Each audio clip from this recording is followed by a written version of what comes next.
নিচাযুক্ত খাদ্য সেৱন কৰাই সংঘটিত হোৱা ডকাইতি কাণ্ড। ডকাইতি কাণ্ডৰ ৰহস্য ফাদিল। 7 ডকাইতক ন্যায়িক জিম্মালৈ প্ৰেৰণ। বিগত 26 নৱেম্বৰ নিশা বঙাইগাঁও জিলা খগৰপুৰত অজয় দাস চৰকাৰৰ বাসগৃহত সংঘটিত হৈছিল এক ডকাইতি কাণ্ড। নিশা অজয় দাস চৰকাৰৰ লগতে তেওঁৰ পত্নী আৰু মাতৃক নিশাৰ আহাৰৰ লগত নিচাযুক্ত দ্ৰব্য সেৱন কৰোৱাত অজয় দাস চৰকাৰৰ পৰিয়াল অচেতন হৈ পৰে। পুৱাৰ ভাগত ওচৰ চুবুৰীয়াৰ হস্তক্ষেপত সেই ঘটনাটো পোহৰলৈ আহে। ঘটনাস্থলীত অভয়পুৰী সমজিলা আৰক্ষী আয়ুক্তৰ নেতৃত্বত এটি আৰক্ষী দল উপস্থিত হৈ অজয় দাস চৰকাৰসহ আন সদস্য কেইগৰাকীক অসুস্থ অৱস্থাত উদ্ধাৰ কৰি চিকিৎসালয়লৈ প্ৰেৰণ কৰাৰ লগতে ঘটনাটোৰ সন্দৰ্ভত তদন্ত আৰম্ভ কৰে। পূৰ্বতে যোগীঘোপা থানাৰ অন্তৰ্গত এক স্থানত অনুৰূপ ডকাইতি কাণ্ড সংঘটিত হোৱা ঘটনাৰ আলম লৈ আৰক্ষীয়ে তদন্ত কৰি ডকাইতি কাণ্ডৰ লগত জড়িত 7জনক গ্ৰেপ্তাৰ কৰাৰ লগতে ডকাইতি কৰি লৈ যোৱা প্ৰায় 23 গ্ৰাম সোণৰ গহনা লগতে ৰূপৰ গহনা আৰু 5টা মোবাইল ফোন উদ্ধাৰ কৰে। গ্ৰেপ্তাৰ হোৱা আশৰাফ আলী, নাছিৰুদ্দিন, আজহাৰুদ্দিন, মবিৰুল হক, মুবাৰ আলী, আব্বাছ আলী আৰু অজয় দাস চৰকাৰৰ সম্পৰ্কীয় ভাতৃ চন্দন দাসক ইতিমধ্যে আৰক্ষীয়ে গ্ৰেপ্তাৰ কৰি ন্যায়িক জিম্মালৈ প্ৰেৰণ কৰে। হয়, যোৱা 26 তাৰিখৰ নিশা আচলতে এটা ডকাইতি কাণ্ড সংঘটিত হৈছিল। আমাৰ যি গাৰু দোকান খগৰপুৰ পাৰ্টটো দাসপাৰা বুলি যিটো অঞ্চল, তাত আমি 27 তাৰিখে ৰাতিপুৱা এটা খবৰ পালোঁ যে দাসপাৰা অঞ্চলৰ অজয় শংকৰ দাস নামৰ এজন ব্যক্তিৰ ঘৰত সেই ৰাতি কোনোবা দুৰ্বৃত্তই তেখেতৰ ঘৰত সোমাই পেলাই যিখিনি তেওঁলোকৰ বস্তু বাহিনী আছে, বিশেষকৈ সোণৰ অলংকাৰ আৰু অন্যান্য অলংকাৰ, তাৰ লগতে টকা পইচা লৈ পেলাই তাৰ পৰা গুচি যায়। আৰু সেই ব্যক্তিকেইজনক ৰাতিপুৱা যেতিয়া ওচৰৰ মানুহ গ'ল, তেওঁলোকে সংজ্ঞাহীন অৱস্থাত পালে।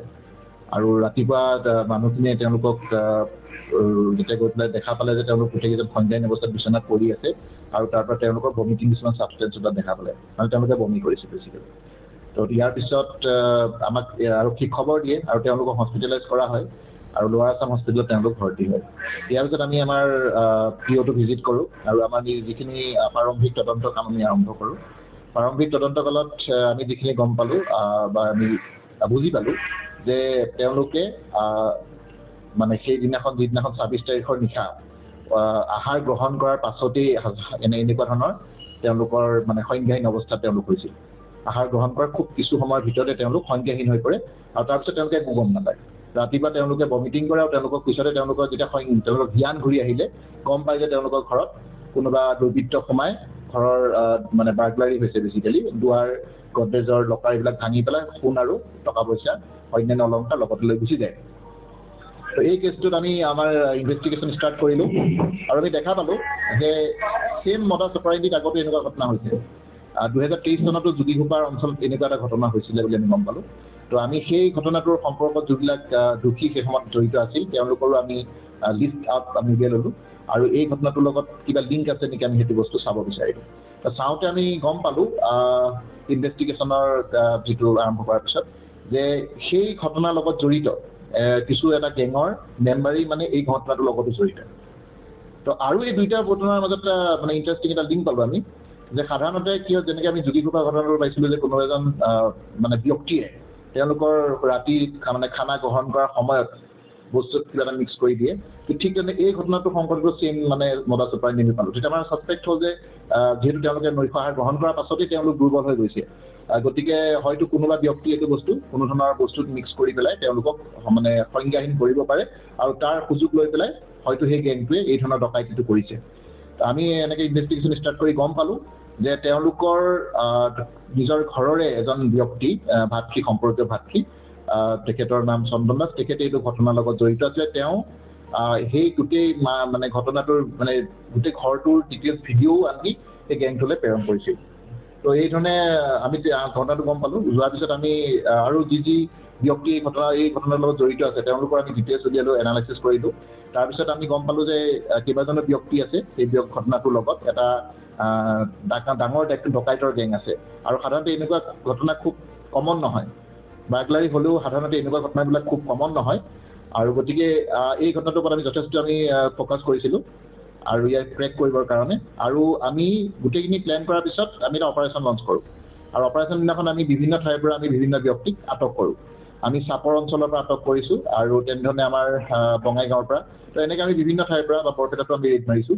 আমি ৰেড মাৰি টোটেল আমি এতিয়ালৈকে 7জন ব্যক্তি এই ঘটনাৰ লগত জড়িত ব্যক্তিক আমি এতিয়ালৈকে এৰেষ্ট কৰিছোঁ আৰু তেওঁলোকক আমি জুডিচিয়েল কাষ্টডি ইতিমধ্যে প্ৰেৰণ কৰিছোঁ।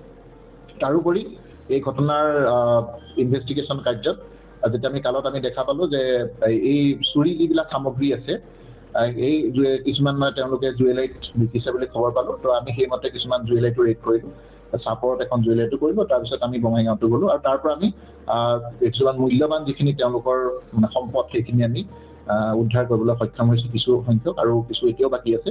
তথাপি আমি এতিয়া মানে আমাৰ যিটো ইনভেষ্টিগেশ্যন চলি আছে, আমি আশাবাদী যে আমি যাতে সোনকালে আৰু বাকী যিখিনি ৰিকভাৰী যাতে কৰিব পাৰোঁ আৰু লগতে আৰু অন্যান্য যিটো এই গেংটোৰ লগত জড়িত মেম্বাৰক আমি যিটো এৰেষ্ট কৰিব পাৰোঁ তাৰ কাৰণে চেষ্টা কৰি আছোঁ। হয়, তেওঁলোকৰতো সোণৰ সম্পত্তি তেওঁলোকে বহুত হেৰাইছে, সোণ আৰু অন্যান্য অলংকাৰ, গতিকে আৰু সোণ, গ'ল্ড এণ্ড চিলভাৰ মেইনলি।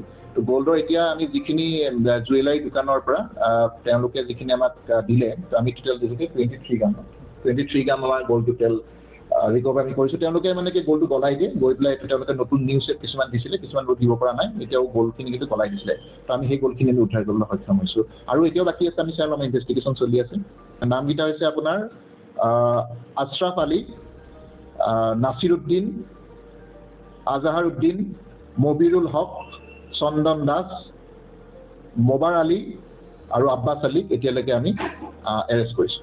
ভোগী পৰিয়ালৰ তেওঁলোকৰ নিজৰ এজন সম্পৰ্কীয় ভাতৃ, তেখেত এইটো ঘটনাৰ লগত জড়িত। তেখেতৰ নাম চন্দন দাস। এতিয়ালৈকে আমাৰ ইনভেষ্টিগেশ্যন চলি আছে আৰু আমি চাই আছোঁ আৰু কিমান এইটো মানে যিমানেই নাথাকক এইটো গেঙৰ লগত আমি সকলোকে আমি এৰেষ্ট কৰিম বুলি আমি আশাবাদী।